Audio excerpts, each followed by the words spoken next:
Teman-teman, kita masuk ke topik pengembangan SDM. Ini termasuk program pelatihan time sheet, ya. Jadi pemanfaatan modul time di dalam sistem informasi Orange.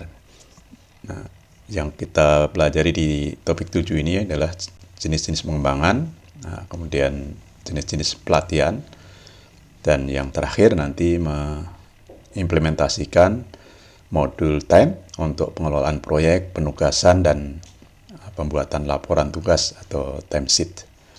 Nah, ini bagian dari pengembangan SDM atau Human Resource Development. Tujuan Anda nanti harus mampu menjelaskan apa saja tugas manajer SDM di bidang pengembangan SDM. Mampu menjelaskan contoh-contoh pelatihan on the job dan off the job.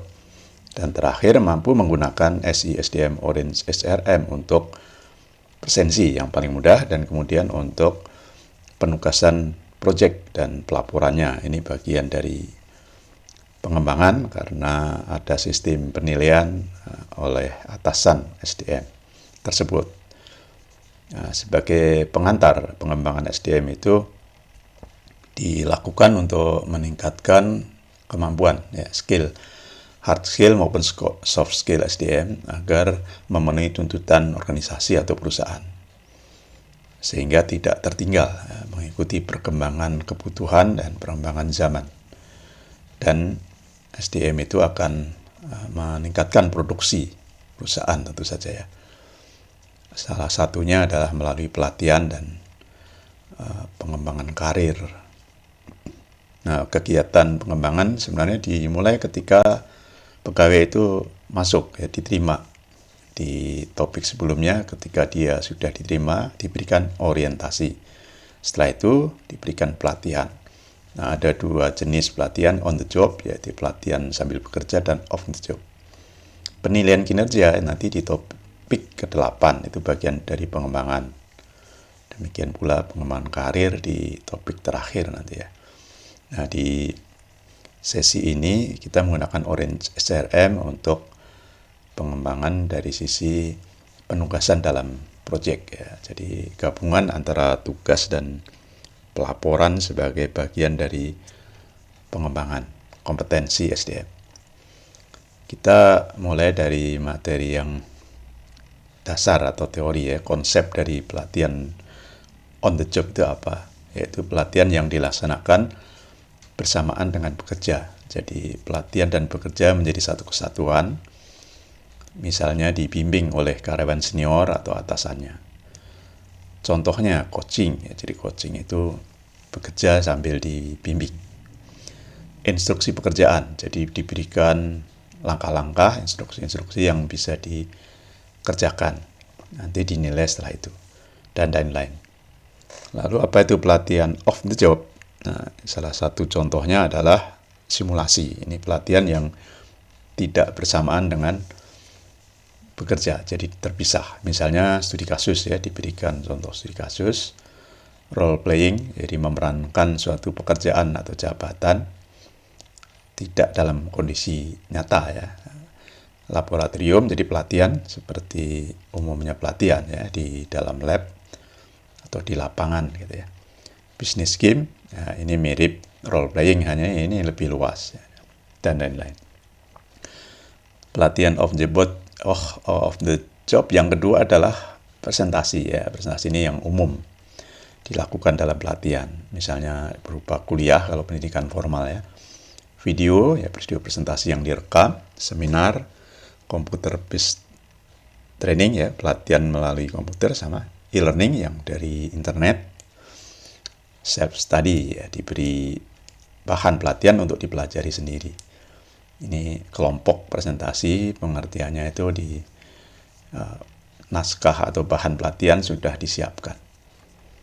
Nah, kita masuk ke implementasi SI SDM, ya. Jadi kalau tadi hanya konsep pelatihan jenis-jenisnya, nah salah satu pelatihan itu bisa dijadikan tugas, ya. Jadikan tugas dalam contoh ini.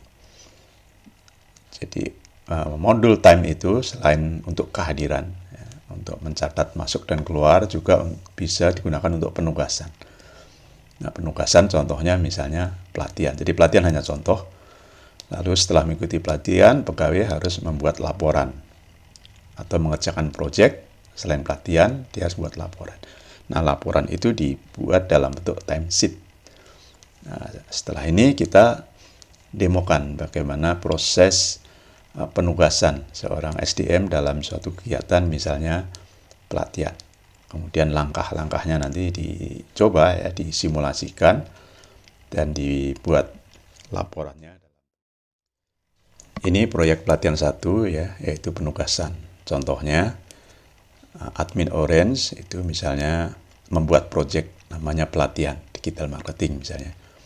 Customernya divisi pemasaran, jadi customer SDM yang dilayani SDM adalah divisi pemasaran dengan manajer proyeknya atau adminnya adalah Abdullah dalam contoh ini. Nah, Abdullah kemudian mulai menyusun kegiatan untuk diisi oleh atau dilaksanakan dan dibuat laporannya oleh staf yang ditunjuk. Nah, SDM yang ditunjuk itu nanti membuat laporan dan atasannya menyetujui. Nah, ini gambarannya dulu, nanti kemudian kita demokan secara real.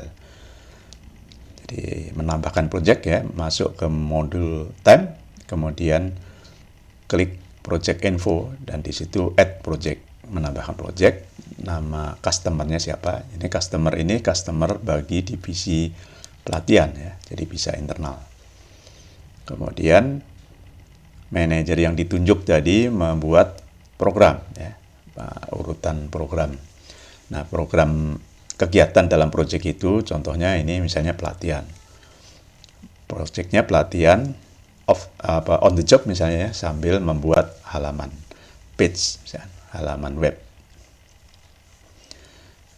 Setelah itu sebagai bawahan ya, itu harus membuat laporan seperti ini contohnya ya. Jadi sebagai bawahan membuat laporan pada hari Senin misalkan dia mengerjakan apa berapa jam. Hari Selasa mengerjakan apa selama berapa jam dan seterusnya. Kemudian itu nanti dicek ya, pertama disubmit dulu, kemudian oleh atasannya akan dilihat. Jadi proses ini, penulisan ini namanya timesheet ya. Staf yang ditugaskan menjalankan proyek, misalnya mengikuti pelatihan, itu langkahnya seperti ini dalam membuat timesheet. Misalnya staf itu namanya Ahmad, ditugaskan oleh atasannya tadi ya, Abdullah, dalam pelatihan digital marketing. Nah, maka dia harus membuat laporan ya, misalnya di akhir pekan itu memerinci pekerjaannya apa tiap hari atau apa yang dipelajari tiap hari, kemudian disubmit. Jika atasannya Abdullah menyetujui, maka klik accept ya di menu yang terlihat. Dan laporan itu atau reports itu dapat dilihat nanti oleh atasan maupun oleh manajer SDM. Manfaat menu ini atau submodul timesheet ini. Jadi ini bagian dari modul time. Itu antara lain menjadwalkan proyek atau tugas, memonitor proyek, melihat penggunaan waktu pegawai.